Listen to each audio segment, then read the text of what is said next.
जिन लोगों को forms of verbs, English tenses already याद हैं, फिक्रे बनाना आते हैं, तो उनको एक ऐसा सबक चाहिए होता है कि वो इंग्लिश बोल कैसे सकें, फ्लुएंट कैसे हो सकें। तो उसके लिए मैंने एक पिक्चर डिसाइड की कि इसको डिफाइन करने की प्रैक्टिस। फॉर एग्जांपल, आपके सामने एक पिक्चर आपको नजर आ रही है जिसमें आप देख सकते हैं कि इसमें बच्चे हैं। तस्वीर को देख के इंग्लिश में कमेंट करना, उसके कैप्शन बयान करना आसान, मौजू और तेज तर तरीका है कि आप इजीली इंग्लिश बोल सकते हो। मुलाहिजा होती है पिक्चर।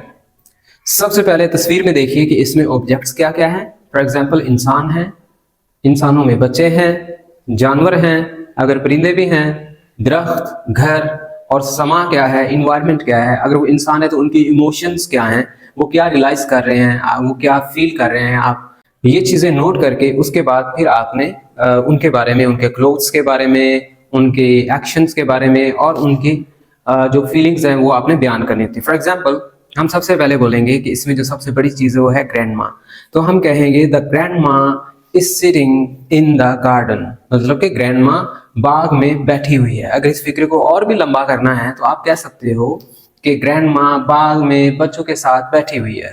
द ग्रैंड माँ is sitting in the garden with the children. बच्चे खेल रहे हैं, द चिल्ड्रन आर प्लेइंग। हो सकता है कि इस तस्वीर को आप प्रोग्रेसिव टेंस यानी कि कंटिन्यूअस टेंस जिसमें आईएनजी का इस्तेमाल हो वो करना पड़े। तो इस तस्वीर को हम प्रोग्रेसिवली बयान करेंगे। एक बच्चा दौड़ रहा है, अ बॉय इज रनिंग। एक बच्चा कुत्ते के पीछे दौड़ रहा है, a boy is running after the dog. एक बच्चा कुत्ते के पीछे तेजी से दौड़ रहा है, a boy is running after the dog very fast. और कुत्ता एक लड़की के पीछे दौड़ रहा है, the dog is running after a girl. और वो लड़की जो के स्कूटर के ऊपर खड़ी है या फिर स्कूटर चला रही है, the girl who is riding the scooter. अगर मैं कहूं लड़का जो जा रहा है, the boy who is going, लड़का जो खाना खा रहा है, the boy who is eating, आदमी जो अखबार पढ़ रहा है, the man who is reading the newspaper. Similarly, लड़की जो कि स्कूटर चला रही है, the girl who is riding the scooter. तो बात ये थी कि कुत्ता उस लड़की का पीछा कर रहा है जो स्कूटर चला रही है, the dog is running after the girl who is riding the scooter. दो बच्चे इस तस्वीर में दरख्त पर हैं।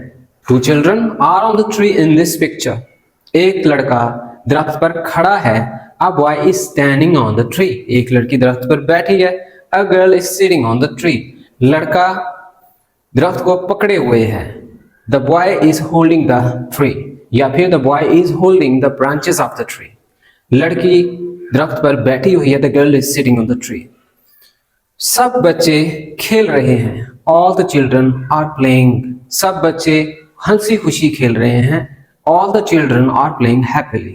सब बच्चे खुश हैं, all children are happy. दादी अम्मा यानी कि ग्रैंडमा कहानी पढ़ रही है, the grandma is reading the story.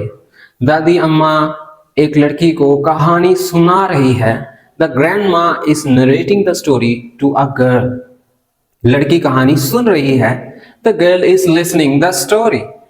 एक लड़का खड़ा है, a boy या फिर a child is standing, पीछे, behind या after the grandma के। a boy is standing after the grandma, a boy is standing behind the grandma. एक बच्चा दादी अम्मा के पीछे खड़ा हुआ है। अब इन फिक्रों से हम कुछ प्रैक्टिकली ऐसे भी कह सकते हैं, कुछ ऑब्जेक्ट्स जो रहते हैं, जैसे कि तस्वीर में दरख्त हैं, देयर आर ट्रीज। तस्वीर में बच्चे हैं, there are children in the picture. तस्वीर में मौसम अच्छा है, the weather is very beautiful, the weather is very beautiful in the picture. खुशी का समा है, it's happiness, the player is all around. In my opinion, यानी अब आप जाती तौर पे अपना भी बताएंगे, तस्वीर के बारे में अपना लगाओ। I like such picture, I like such scenes, I like such places. Place is very beautiful, it's a park, it's very peaceful place. यानी कि पार्क बहुत प्यारी है, the park is very beautiful. जगह बहुत प्यारी है, the place is very beautiful. I like such places, ऐसी जगह ही मुझे पसंद है, मैं भी यहाँ आना चाहता हूँ, आना चाहूंगा। I would like to come here, बैठूंगा, I would sit here, I enjoy it, मैं भी इसको इंजॉय करूंगा। नाउ द नेक्स्ट थिंग, अगर आप कहें कि दादी अम्मा बैठी हुई है, द ग्रैंड माँ इज सिटिंग, मैं बैठा हुआ हूँ, आई एम सिटिंग, तुम बैठे हुए, यू आर सिटिंग, कहाँ, बाग में, I am sitting in the garden, बच्चों के साथ विद द चिल्ड्रन, मैं कहानी पढ़ रहा हूँ, I am reading the story, मैं कहानी सुना रहा हूँ, I am narrating the story, किसको, गर्ल को, टू अ गर्ल। एक बच्चा खड़ा हुआ है या मैं खड़ा हूँ, आई एम स्टैंडिंग, तुम खड़े हो, यू आर स्टैंडिंग, वो खड़ा है, ही इज स्टैंडिंग, वहां, देयर, वो वहां खड़ा है, ही इज स्टैंडिंग देयर। एक कुत्ता दौड़ रहा है, अ डॉग इज रनिंग, एक लड़के ने कुत्ते को पकड़ा हुआ है, a boy is handling the dog या होल्डिंग द डॉग। सिमिलरली एक बच्ची या एक लड़की स्कूटर चला रही है, a girl is riding the scooter, या फिर मैं स्कूटर चला रहा हूं, I am riding the scooter. So such are the pictures. आप इस तरह से अगर बैठे बैठे, एक तस्वीर हजार किस्म की बातें करती है, एक तस्वीर काफी कुछ बताती है। तो अगर आप भी ऐसे ही किसी तस्वीर को देख के उसको बयान करें, किसी को सुनाएं, तो आपके अंदर एक फ्लुएंसी बढ़ेगी, आपके अंदर इंग्लिश बोलने की तब्दीली आएगी, और भी आप तेज बोलोगे, आपका जहन बढ़ेगा, नशोनुमा पाएगा, क्योंकि आपके पास आपके जहन में आली टंग आ जाएगी। So that's it, picture describe करने का ये फायदा होता है।